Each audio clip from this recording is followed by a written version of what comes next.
Assalamualaikum warahmatullahi wabarakatuh. Halo semuanya. Perkenalkan, nama saya Ayunda Nur Suci Magrabia dari kelas 1I jurusan Ilmu Komunikasi dengan NIM 666225021. Nah, kali ini saya akan membuat video yang bertujuan untuk memenuhi tugas ujian tengah semester mata kuliah Bahasa Indonesia dengan dosen pengampunya yaitu Pak Demati Syadi, MPD. Nah, kali ini saya akan membahas tentang bahasa baku dan tidak baku. Apa aja sih perbedaannya, ciri-ciri, lalu penggunaannya, dalam situasi apa sih kita harus menggunakan bahasa baku dan tidak baku itu sendiri. Dan juga saya akan memberikan contohnya. Tanpa berlama-lama lagi, langsung aja yuk simak videonya sampai akhir. Bahasa Indonesia memiliki dua jenis bentuk bahasa yang sering kita gunakan dalam kehidupan sehari-hari, yaitu bahasa baku dan bahasa tidak baku. Tapi kalian tahu nggak sih apa itu pengertian dari bahasa baku dan tidak baku? Nah, pengertian dari bahasa baku itu sendiri adalah bahasa baku adalah bahasa yang sesuai dengan kaidah atau aturan yang berlaku dalam tata bahasa Indonesia atau ejaannya sesuai dengan EYD. Nah, biasanya bahasa baku tuh digunakan dalam situasi yang formal.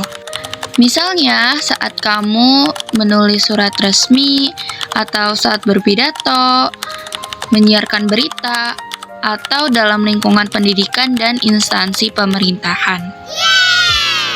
Lalu, apa sih perbedaannya dengan bahasa tidak baku? Sebaliknya, bahasa tidak baku adalah kata atau kalimat yang tidak sesuai dengan kaidah atau aturan bahasa Indonesia yang telah ditetapkan. Biasanya bahasa ini sering digunakan dalam percakapan sehari-hari seperti saat mengobrol dengan teman atau di media sosial. Selanjutnya, kita bahas ciri-ciri bahasa baku dan tidak baku. Ciri-ciri bahasa baku yaitu yang pertama, digunakan dalam situasi resmi atau formal. Yang kedua, mengikuti ejaan dan tata bahasa yang benar. Yang ketiga, tidak dipengaruhi oleh bahasa daerah atau bahasa asing. Yang keempat, umumnya ditemukan di kamus atau KBBI. Sementara itu, ciri-ciri bahasa tidak baku adalah yang pertama, sering muncul dalam percakapan informal.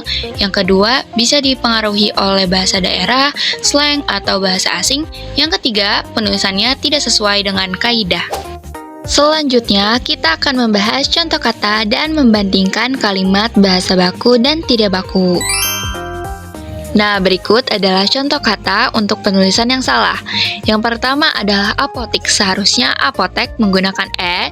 Yang kedua ada aktivitas, seharusnya menggunakan V, aktivitas. Dan yang terakhir ada resiko, seharusnya risiko menggunakan I. Nah, kata-kata ini sering kita jumpai di kehidupan kita sehari-hari. Jadi, jangan salah lagi ya, teman-teman. Oke. Lalu, kapan ya kita harus menggunakan bahasa yang baku? Gunakan bahasa baku ketika pertama, menulis surat resmi atau email profesional. Yang kedua, berbicara di depan umum atau saat presentasi. Yang ketiga, menulis karya ilmiah atau laporan sekolah. Dan yang terakhir adalah saat kita menulis artikel atau berita. Sedangkan, bahasa tidak baku bisa digunakan saat mengobrol santai dengan teman, menulis pesan pribadi, atau membuat konten santai di media sosial seperti yang saya lakukan saat ini. Selanjutnya, yuk kita bandingkan kalimat berikut. Contoh bahasa baku, orang tuanya bekerja sebagai dokter. Contoh bahasa tidak baku, orang tuanya kerja jadi dokter. Dengan melihat contoh tadi, kalian jadi tahu kan kapan harus menggunakan bahasa yang tepat dan di situasi yang tepat. Nah, Itu dia pembahasan materi mengenai bahasa baku dan tidak baku. Sekarang teman-teman sudah tahu kan perbedaan antara bahasa baku dan tidak baku, beserta ciri-ciri, contoh, dan kapan dan di mana kita harus memakai, menyesuaikan bahasa yang kita gunakan. Jangan lupa untuk gunakan bahasa yang sesuai dengan situasi dan tempatnya ya. Akhir kata, terima kasih sudah menonton videoku. Semoga bermanfaat. Sampai jumpa di video selanjutnya. Wassalamualaikum warahmatullahi wabarakatuh.